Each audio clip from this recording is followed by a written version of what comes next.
प्यारे बच्चों, आज के इस वीडियो में हम लोग सीखने वाले हैं पास्ट इंडेफिनिट टेंस का interrogative and negative sentence.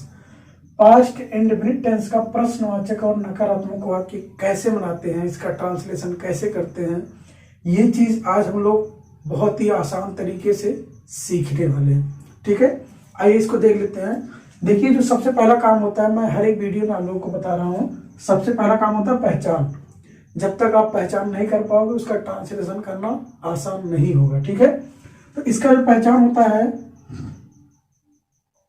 Hindi वाक्य के अंत में ता के साथ था आता है, उसके बाद थी मात्रा चेंज हो सकता है, उसके बाद यहाँ पर आग मात्रा आएगा, यहाँ पर एक ही मात्रा, यहाँ पर बड़ी मात्रा और बड़ा आ का मात्रा आएगा। ठीक है, और बड़ी ई का मात्रा आदि ये सब आते हैं किसके लास्ट में? हिंदी वाक्य के लास्ट में। ठीक है, उसके बाद देखिए इंट्रोगेटिव और नेगेटिव सेंटेंस में क्या होता है, नियम हमारा जो होता है सभी सब्जेक्ट के साथ किसका यूज करते हैं? डिड का। ठीक है, सभी सब्जेक्ट के साथ, सब्जेक्ट हमारा कोई भी हो, चाहे एक वचन हो, बहुवचन हो, आई बी यू दे, कोई भी हो, उसके साथ हम लोग डिड का प्रयोग करेंगे। ठीक है, अब आइए इसका फॉर्मूला देख लेते हैं। जो इसका फॉर्मूला होता है दो बनता है। ठीक है, इंट्रोगेटिव में फॉर्मूला दो बनता है और इंट्रोगेटिव और निगेटिव में भी दो ही बनेगा। तो उस फॉर्मूला नंबर 1 जो होता है वो होता है क्या से शुरू होने पर।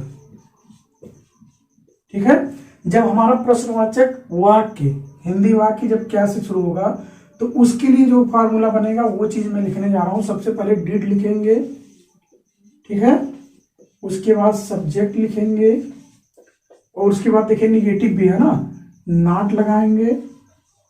ठीक है, उसके बाद मेन वर्ब का फर्स्ट फॉर्म लिखेंगे और उसके बाद ऑब्जेक्ट लिखेंगे और अदर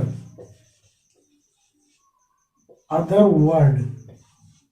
ठीक है, और सबसे लास्ट में क्वेश्चन मार्क लगाएंगे। ठीक है, भाई देख लेते हैं दूसरा फार्मूला जो हमारा होता है। दूसरे फार्मूले में क्या करना है? प्रश्नवाचक शब्द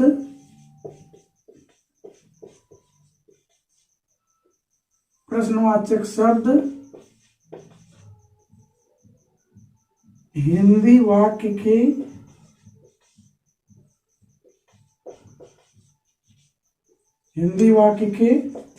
मध्य में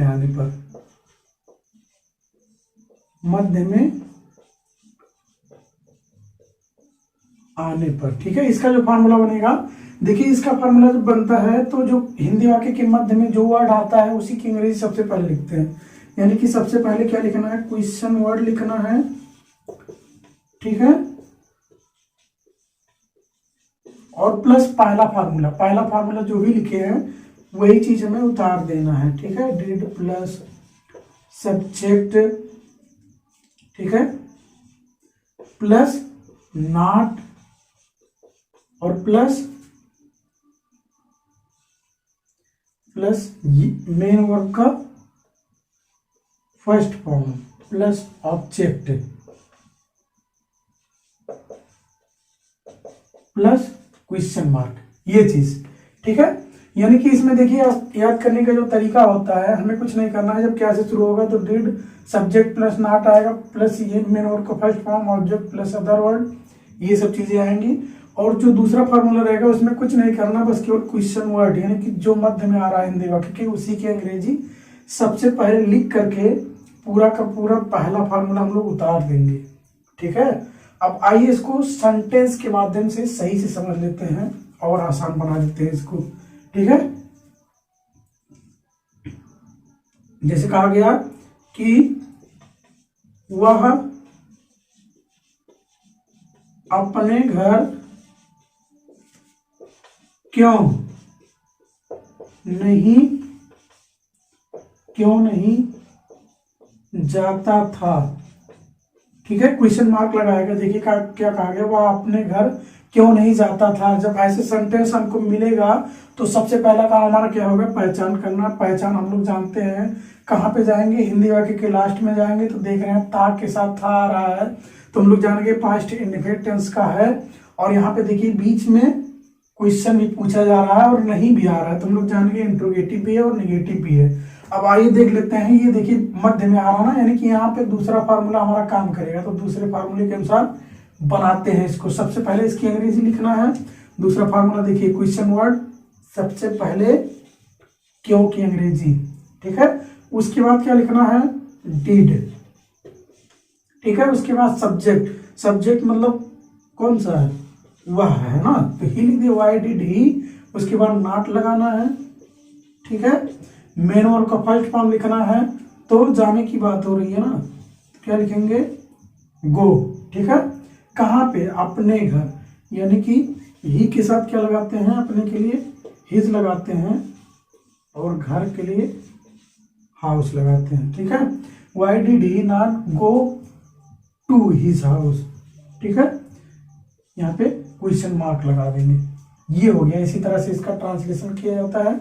आइए एक सेंटेंस और इसका देख लेते हैं, ठीक है। देखिए जैसे कहा गया, क्या मैं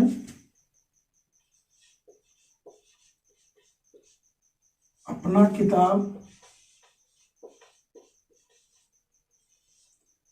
किताब नहीं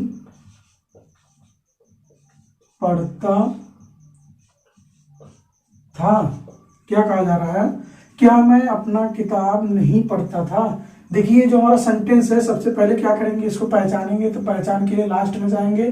देखिए ता के साथ में था आ रहा है, ठीक है, क्वेश्चन मार्क लगा है, इंट्रोगेटिव हो गया और पास्ट इंडेफिनिट टेंस का है क्योंकि ता के साथ था आ रहा है, ठीक है। और यहाँ पे देखिए बीच में नहीं भी है तो निगेटिव सेंटेंस भी है, ठीक है। आइए इसको बनाते हैं। देखिए पहला फार्मूला यहाँ पर आएगा क्योंकि क्या से शुरू हो रहा है ना। सबसे पहले डिड लिखना है, सब्जेक्ट हमें देखना नहीं है, उससे मतलब नहीं है, डिड लिख दिए। उसके बाद सब्जेक्ट लिखना है, सब्जेक्ट हमारा क्या है, आई, ठीक है। उसके बाद नॉट लगाना है। उसके बाद मेन वर्ब का फर्स्ट फॉर्म लिखना है। तो यहाँ पे देखिए जो हमारा काम हो रहा है, कौन सा, पढ़ने का काम हो रहा है ना, तो इसका फर्स्ट फॉर्म लिखेंगे। तो क्या लिखेंगे, रीड, ठीक है। अब क्या पढ़ने की बात हो रही है, ऑब्जेक्ट हमारा क्या है, अपना किताब ना, तो आई के साथ माई लगाते हैं अपने के लिए, माई बुक, ठीक है। क्वेश्चन मार्क लगाएंगे। Did I not read my book, ठीक है। क्या मैं अपना किताब नहीं पढ़ता था। ये हो गया इसका ट्रांसलेशन, ठीक है। बहुत ही आसान है, बस थोड़ा सा ध्यान देना है। अगर हल्का सा भी ध्यान देंगे तो ये पूरा का पूरा आपको समझ में आ जाएगा और कभी भी नहीं भूलेगा, ठीक है। अगर आप लोगों को मेरा ये वीडियो पसंद आया हो तो प्लीज अपने मित्रों के साथ शेयर जरूर करना, मेरे चैनल को सब्सक्राइब करना और वीडियो देखने के लिए बहुत बहुत धन्यवाद।